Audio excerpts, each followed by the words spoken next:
Cerai saat usia pernikahan baru 3 tahun, Aura Kasih petik hikmah supaya jadi pribadi kuat. Penyanyi Aura Kasih memetik hikmah dari perceraian dengan Erik Amaral. Aura Kasih berujar, dia menganggap Tuhan ingin membuatnya menjadi pribadi lebih kuat dari pengalamannya bercerai saat usia pernikahannya baru 3 tahun. Aura Kasih mengatakan, dia selalu berprasangka baik dengan keputusan Tuhan.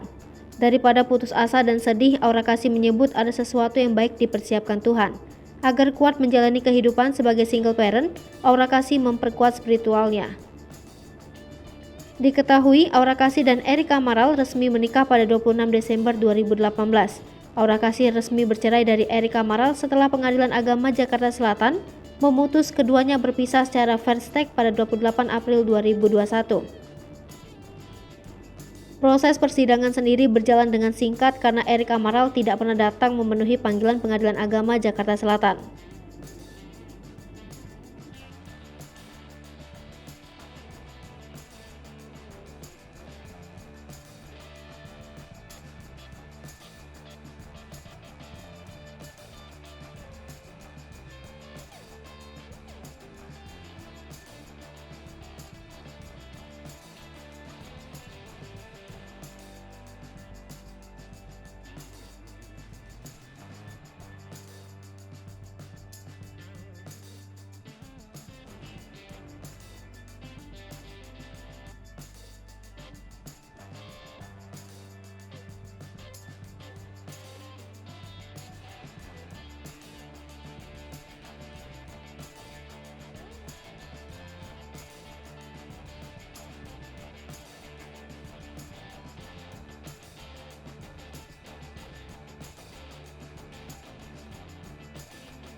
Satria Bobo TV, jangan lupa komen, like, dan subscribe, serta tonton